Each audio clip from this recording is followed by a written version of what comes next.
जो बेड की और ये जो हालात है हाँ। अभी बहुत ज़्यादा उसको लेकर अलग अलग चीज़ें सुनने में आ रही है। हमारा राजसमंद हॉस्पिटल की क्या इसमें क्या है? हमारे पास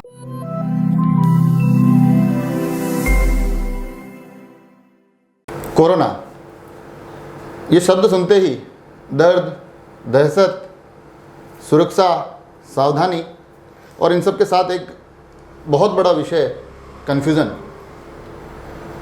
कोशिश कर रहे हैं आज हम कि कम से कम राजसमंद में जो ये कन्फ्यूज़न है, ये जो वातावरण है जिसमें कि सारी चीज़ें आवश्यकता से अधिक अनुमान के आधार पर बटोरने की कोशिश है, उस एक वातावरण में कुछ सटीक खबरें आप तक पहुंचा सके, कुछ सटीक जानकारी आप तक पहुंचा सके। तो उस क्रम में आज हमारे साथ राजसमंद के सबसे बड़े हॉस्पिटल आरके हॉस्पिटल के प्रमुख चिकित्सा अधिकारी श्रीमान डॉक्टर ललित जी पुरोहित हमारे साथ हैं। सबसे पहले तो डॉक्टर साहब आपका राजसमंद एक्सप्रेस में बहुत बहुत स्वागत है। बहुत बहुत धन्यवाद सर। सर, जो ये कोरोना की एक पहला दौर निकला था उसके बाद ये फिर से एक बार लौट कर आया है और जो खबरें आ रही है, जो जिस तरह से बातें हो रही है, ये पहले वाला दौर से बहुत ज़्यादा खतरनाक बताया जा रहा है। बिल्कुल जी, तो इसका ये जो भी पेंडेमिक बीमारियां आती है, जैसे आज से 100 साल पहले अलग अलग फ्लू आए थे, तो वो दूसरा दौर हमेशा पहले दौर से 5 से 10 गुना तीव्र ही होता है। तो इतिहास दोहरा रहा है, तो ये भी तीव्र है।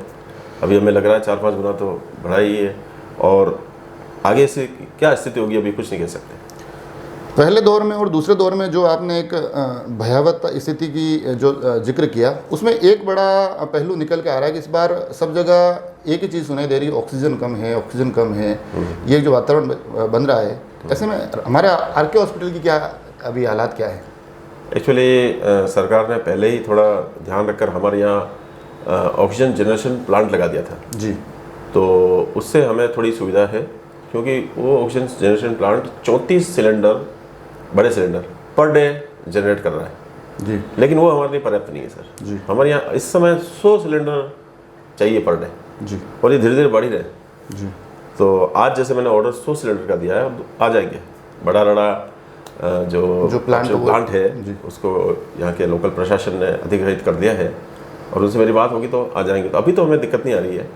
और मैं आपकी जानकारी लिए बता दूं जी कि आज ही मेरे पास जयपुर से फ़ोन आया है कि अपने इस आरके हॉस्पिटल में जो 34 सिलेंडर पर डे का जो प्लांट है उसे बढ़ाकर सरकार 100 सिलेंडर पर डे करने जा रही है। यहाँ वाले को भी? यहाँ इसी वाले को जी, जिला हॉस्पिटल वाले को। और साथ में डीजी भी लगेगा, ताकि कभी लाइट, अभी डीजी नहीं है, अभी लाइट चली जाती तो हमें बहुत समस्या आती है, तो डीजी भी अलग से लगेगा। ये चीज़ें कब तक, मतलब इन हालात मैंने पूछा था, उन्होंने कहा 3 महीने के अंदर हो जाएगी। 3 महीने के अंदर हो जाएगी। और जो बेड की और ये जो हालात है, हाँ। अभी बहुत ज़्यादा उसको लेकर अलग अलग चीज़ें सुनने में आ रही है। हमारा राजसमंद हॉस्पिटल की क्या इसमें क्या है? हमारे पास 50 बेड ऑक्सीजन के हैं जो पूरे फुल है, और 12 आईसीयू बेड है जी, और 12 ही वेंटिलेटर है जी, तो वो भी अभी सब फुल है। तो अभी 5-7 दिन से हमारी बड़ी समस्या चल रही है, क्योंकि हमारे बेड खाली नहीं मिल रहे। तो अभी अगर कोई नया अगर पेशेंट राजसमंद में इस प्रकार का क्रिटिकल आता है जिसको आईसीयू या इस प्रकार की आवश्यकता रहती है, तो फिर उसका हाँ, फिर वो किसी बड़े हॉस्पिटल में ही भेजना पड़ता है हमको आगे। तो उस वहाँ अगर यहाँ से उदयपुर जा रहा है तो हमारे राजसमंद हॉस्पिटल के एंड से कोई ऐसी कोई एक व्यवस्था है कि वहाँ जाके? हाँ, हमारे पास 108 एम्बुलेंस है, मुझसे भेजते हैं, उसमें सारी व्यवस्था होती है, ऑक्सीजन वगैरह सब होता है। जी। लोगों में काफ़ी ज़्यादा कन्फ्यूजन का भी माहौल है, तो क्योंकि डॉक्टर सारे लगे हुए हैं, जैसा आपने बताया कि ये बेड भी फुल है, अभी आईसीयू भी फुल है, हालांकि प्रक्रिया चल रही है, मगर फिर भी एक तकलीफ आ रही है। ऐसे में आप सब लोग तो लगे हुए हैं, तो आप आम जनता से, हमसे भी ऐसी कोई उम्मीद करते हैं कि हमको भी ये कुछ चीज़ें ऐसी हैं जो शायद आपको सपोर्ट करने के लिए करनी चाहिए? तो हम तो ये कहेंगे कि पब्लिक थोड़ा आपस में वही सोशल डिस्टेंसिंग रखे, ताकि बीमार कम पड़े। जी। हैंड वॉशिंग, मास्क, ये रेगुलर रहेगी तो हमारे ऊपर लोड कम पड़ेगा। जो अभी क्योंकि ये इस बार जैसा बताया जा रहा है कि बड़ी एक मुश्किलों का दौर चल रहा है, उसमें हालांकि आप बता रहे हैं उस हिसाब से हमको लग रहा है कि प्रशासन और आपका तालमेल वैसे बढ़िया चल रहा है, या कुछ जो ये आप बडाडा वाला आज बता रहे हैं जो प्लांट ऑक्सीजन वाला भी किया है, तो इसके बाद आगामी कुछ दिनों में हमको लगता है कि राजसमंद के लिए कुछ हालात बेहतर हो जाएंगे। अभी कुछ नहीं कहा जा सकता, क्योंकि मरीज़ कितने आएंगे किसी को पता नहीं है।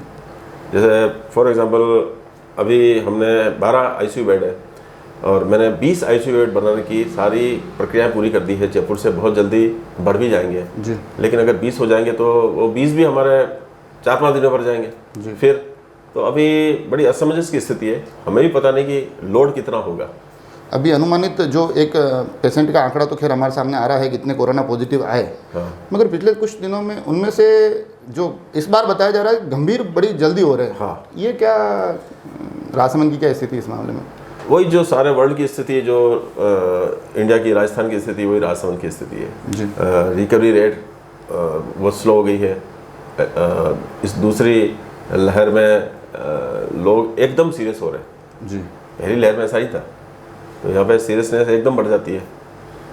और पहले क्या बुजुर्ग लोग ही अफेक्ट होते थे, लेकिन आजकल ये मिडिल एज भी सफ़र होने लग गया है। 20 से 40 साल के पेशेंट भी हमारे काफ़ी बढ़ती है। काफ़ी बढ़ती है। एक इसमें सर महत्वपूर्ण सवाल ये है कि जो टीकाकरण बड़े पैमाने पे होने की तैयारी होता आया है और आगे भी होने की तैयारी हो रही है। 1 मई के बाद तो बताया जा रहा है कि 18 साल के ऊपर वालों को लगेंगे। कुछ एक मामले ऐसे भी आते हैं जिसमें कि वैक्सीनेशन के बाद भी पॉजिटिव आ रहे हैं। हाँ, तो आ सकते हैं, क्योंकि टीकाकरण भी एक तरह का प्रोटेक्शन है जी।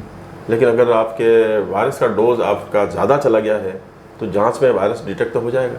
ठीक है, टीका लगा है आपके, तो आपके वो रोग की तीव्रता बहुत कम होगी जी। हो सकता है आपकी डेथ नहीं हो। तो टीका तो बहुत ही ज़रूरी है, टीका जरूर लगवाना चाहिए जी। तो जैसा कि आपने देखा, डॉक्टर साहब हमारे साथ थे और राजसमंद हॉस्पिटल के अनुमानित जितने भी बेड थे लगभग सारे भरे हुए हैं और टीकाकरण का भी बताया कि टीका लगवाना चाहिए। मगर उन तमाम चीज़ों के दरमियान एक चीज़ जो सबसे ज़्यादा ध्यान रखने वाली बात है कि हमारी प्राथमिकता ये होनी चाहिए कि हम अपने जीवन को इस प्रकार से बना दें कि कम से कम इन दिनों में हमें डॉक्टर साहब की ज़रूरत ना पड़े, हॉस्पिटल ना जाना पड़े। और ये न केवल खुद के लिए बहुत बेहतर है, बल्कि इन हालातों में हमारे शहर के लिए, हमारे इन क्षेत्र के लिए और उनके साथ साथ उन लोगों के लिए भी बड़ा ही ज़रूरी है जो इन दिनों अस्पताल में इन तमाम तकलीफ़ों का सामना कर रहे हैं। धन्यवाद।